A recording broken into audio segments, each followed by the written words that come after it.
আগামী 12 মার্চ অথবা তার 2-1 দিন আগেই বসতে যাচ্ছে ত্রয়োদশ জাতীয় সংসদের প্রথম অধিবেশন। নতুন মন্ত্রিসভার বৈঠকে নির্বাচনী প্রতিশ্রুতি বাস্তবায়নের বিভিন্ন দিক নিয়ে আলোচনা হয়েছে। জানানো হয়েছে আসন্ন অধিবেশনেই নতুন স্পিকার ও ডেপুটি স্পিকার নির্বাচন করা হবে। পাশাপাশি অন্তর্বর্তী সরকারের সময়ে জারি করা বিভিন্ন অধ্যাদেশ এবং শোক প্রস্তাব সংসদে উপস্থাপন করা হবে।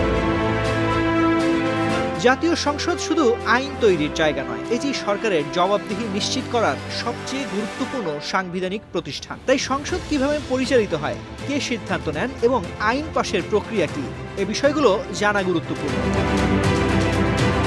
সংসদ অধিবেশনে আহ্বান করেন রাষ্ট্রপতি, সাধারণত প্রধানমন্ত্রীর পরামর্শে। সংবিধান অনুযায়ী একটি অধিবেশন শেষ হওয়ার 60 দিনের মধ্যে পরবর্তী অধিবেশন বসতে হয় এবং বছরে সাধারণত 3টি অধিবেশন অনুষ্ঠিত হয়। অধিবেশন পরিচালনার সময় ক্ষমতা থাকে স্পিকারের হাতে। তিনি সংসদের সভাপতি হিসেবে কার্যক্রম পরিচালনা করেন এবং সংসদ সদস্যদের ভোটে নির্বাচিত হন। কে কথা বলবেন, কতক্ষণ বলবেন এবং কোন বিষয়ে আলোচনায় আসবে, এসব বিষয়ে চূড়ান্ত সিদ্ধান্ত নেন স্পিকার। তার অনুপস্থিতিতে ডেপুটি স্পিকার একই দায়িত্ব পালন করেন। সংসদের অন্যতম প্রধান কাজ আইন প্রণয়ন। আইনের খসড়া বা প্রস্তাবকে বলা হয় বিল। একটি বিল আইনে পরিণত হতে সাধারণত 3টি ধাপ অতিক্রম করে। প্রথম ধাপে বিল সংসদে উত্থাপন করা হয়। দ্বিতীয় ধাপে বিল নিয়ে বিস্তারিত আলোচনা, যাচাই বাছাই ও সংশোধনী প্রস্তাব আসে। অনেক ক্ষেত্রে বিল সংসদীয় স্থায়ী কমিটিতে পাঠানো হয়। তৃতীয় ধাপে ভোটাভুটির মাধ্যমে বিল পাস হয়। এরপর রাষ্ট্রপতির সম্মতি ও সরকারি গেজেটে প্রকাশের মাধ্যমে সেটি আইনে পরিণত হয়।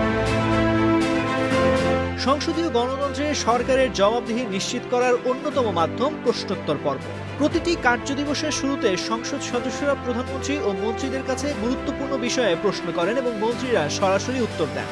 এতে সরকারের কার্যক্রম সম্পর্কে স্বচ্ছতা বাড়ে। সংবিধান অনুযায়ী সংসদের অনুমোদন ছাড়া সরকার কর আদায় বা অর্থ ব্যয় করতে পারে না। প্রতি বছর জুনে অর্থমন্ত্রী জাতীয় বাজেট পেশ করেন, যা সংসদে দীর্ঘ আলোচনা শেষে পাশ হয়। অর্থবিল কেবল রাষ্ট্রপতির সুপারিশক্রমে মন্ত্রীরাই উত্থাপন করতে পারেন। সংসদের কার্যক্রমের বড় অংশ পরিচালিত হয় সংসদীয় স্থায়ী কমিটির মাধ্যমে। প্রতিটি মন্ত্রণালয়ের কাজ তদারকি করা, প্রকল্প পর্যালোচনা করা এবং অনিয়মের বিষয়ে তুলে ধরা এই কমিটিগুলোর গুরুত্বপূর্ণ দায়িত্ব।